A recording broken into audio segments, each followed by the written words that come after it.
నిన్న electronic media ఏదో chit chat సందర్భంగా జీవన్ రెడ్డితో కలిసి పనిచేయడానికి తాను సిద్ధం అన్నట్టు, తనకు ఎలాంటి అభ్యంతరం లేదు అన్నట్టు పేర్కొనడం చూస్తుంటే నాకు ఆశ్చర్యం కలుగుతుంది అంటున్నా. అసలు ముందు ఆయన ఏ పార్టీ అని తెలుసా అని అడుగుతుంది. ఇప్పుడు స్పీకర్ గారు ఏదైతున్నదో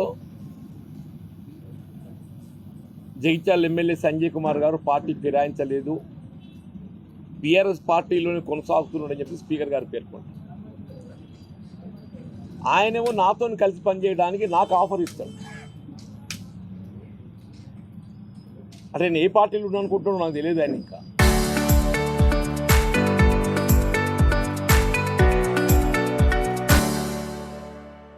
లేకుంటే జీవన్ రెడ్డి పార్టీ నుండి వెళ్ళిపోవాలని ఎవరు కోరుకుంటలేరు. వాస్తవం ఎవరే కానీ చెప్పంటున్నా 4 దశాబ్దాల అనుబంధం ఉన్నటువంటి ఒక పార్టీ నుండి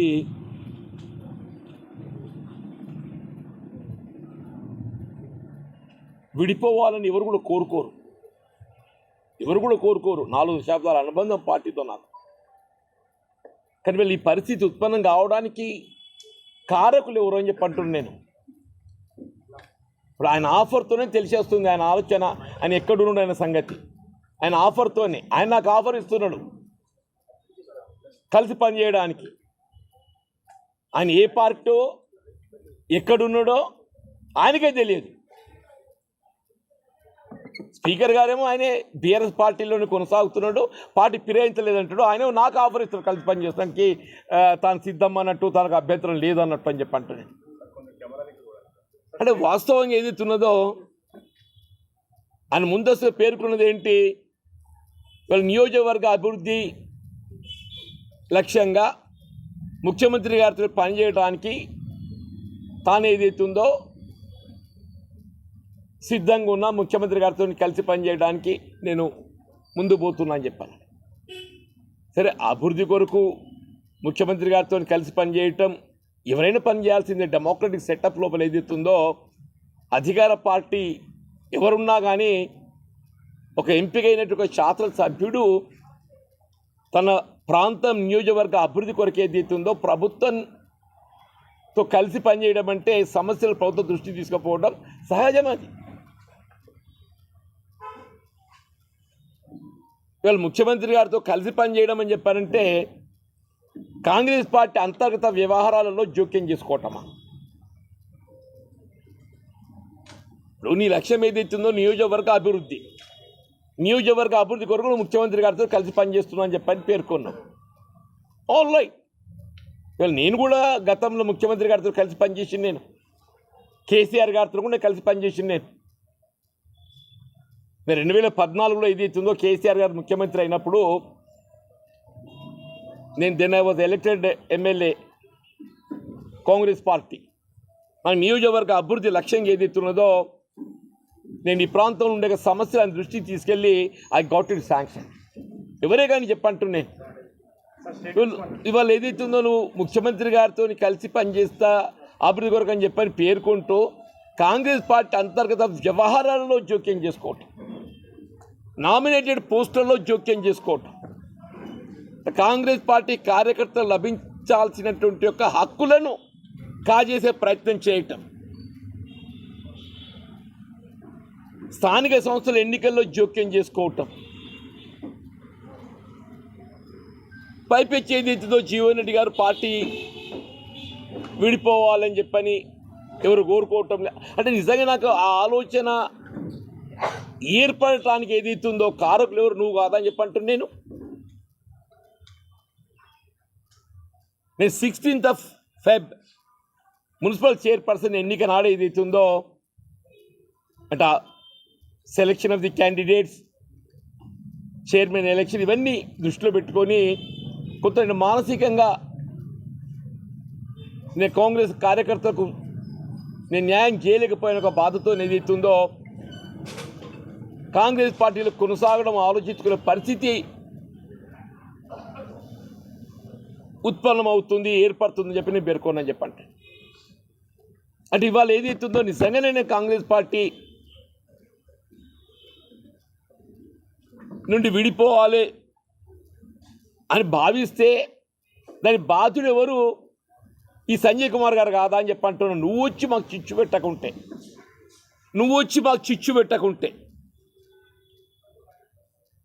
మాకు ఈ సమస్య ఉత్పన్నమవుతుండేనానే? నేను 4 దశాబ్దాల కాలం అని చెప్పంటున్నాను. 1984 December I believe I join in to Congress party. సరే, ఒక ఎన్నిక గెలిచా, ఒక ఎన్నిక ఆశించిన ఫలితం పొందలేకపోయా. బట్ స్థానిక సంస్థలు ఎక్సెప్ట్ ఇన్ 2019 అన్ని ఎన్నికల్లో ఏదైతుందో కాంగ్రెస్ పార్టీ మేము విజయం సాధించినామని చెప్పండి. అవి మండలాలే కానీ, మున్సిపాలిటీ కానీ, వాట్ ఎవర్ ఇట్ ఈస్. మిత్రులకు అందరూ తెలుసు అని చెప్పంటూ నేను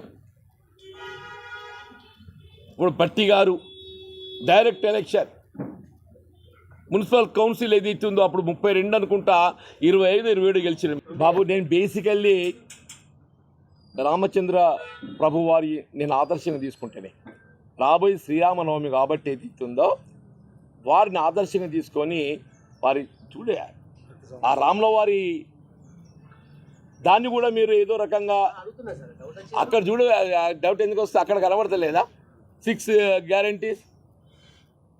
అక్కడ కనబడుతున్నాయి చూడండి అన్న 6 గ్యారంటీస్. అక్కడ చూడండి అన్న, అక్కడ ఉందా లేదా? 6 గ్యారంటీస్ ఉన్నాయా లేవా? స్టిల్ ఐ మీన్ కాంగ్రెస్ వదిలినాడు ఏదైతుందో న్యాచురల్లీ అన్ని మారాల్సి వస్తుంది. దానికి ఆలోచన ఏముంటుంది, భిన్నాభిప్రాయం ఉంటుంది.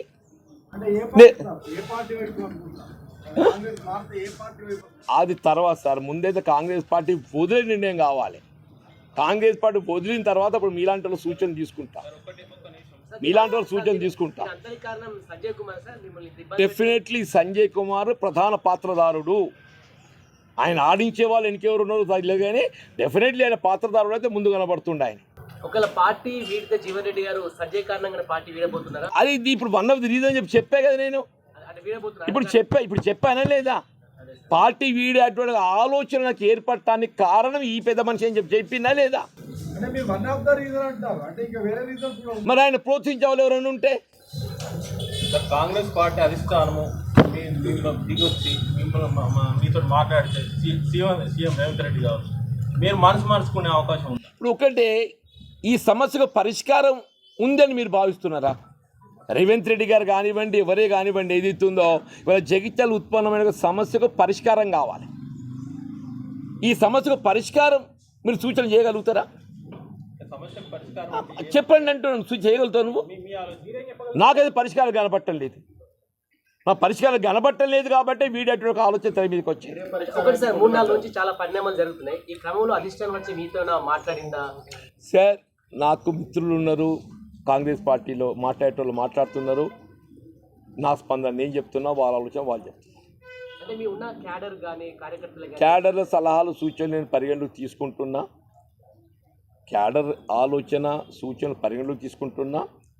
అట్ ది సేమ్ టైం ఇవాళ రాజకీయాలు అనేది ఏదైతుందో ప్రజాసేవలో ప్రధానమైనది గౌరవం. ఆ గౌరవమే నేను పొందలేనప్పుడు ఏదైతుందో ఆ గౌరవం అనేది ప్రధానం కదా ఇవాళ ప్రజాసేవలో. ఆ గౌరవం పొందలేనప్పుడు ఏదైతుందో వీళ్ళ అభిమానాన్ని చంపుకొని కొనసాగడం సాధ్యమేనా?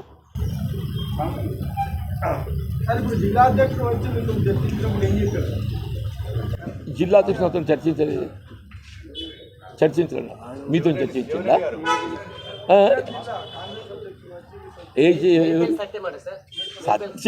సత్యంగా అది హిస్టరీ కేమ్ టు మీ.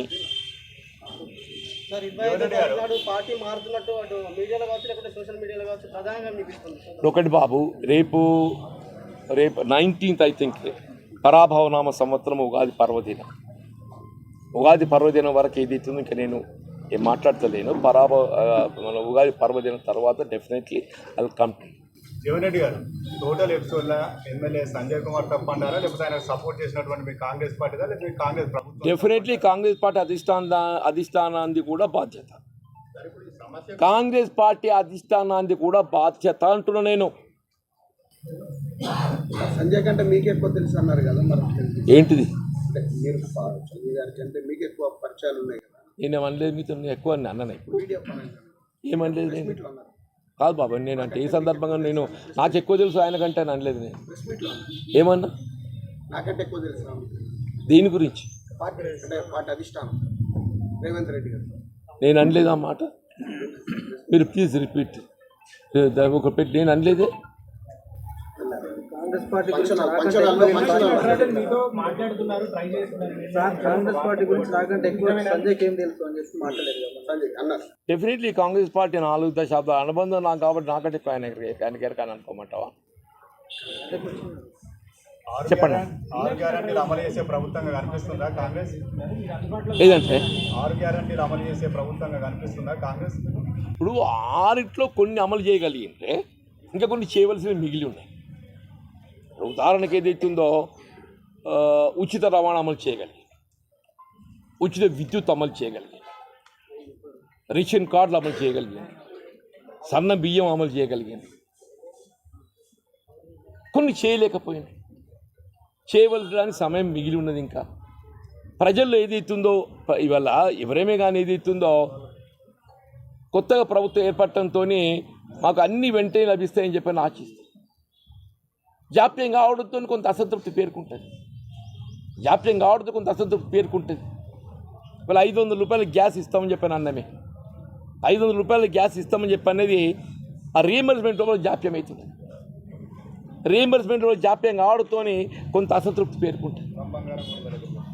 అదే అంటుంది నేను తెరా ఇవాళ రైతు భరోసా ఉన్నది. నిధుల విడుదల లోపల జాప్యం అవుతున్నది. నిధుల విడుదల లోపల జాప్యం అయ్యే వరకు ఏదైతుందో అసంతృప్తి పేర్కొంటుంది. ఇవాళ కొత్త పెన్షన్స్ ఉంటాయి బాబు. ఒకటి పెన్షన్ పెంపు అనేది ఒక అంశం. పెంపు కంటే ముఖ్యం ఏదైతుందో అర్హతకు అనుగుణంగా కొత్త పెన్షన్ కల్పించాలి.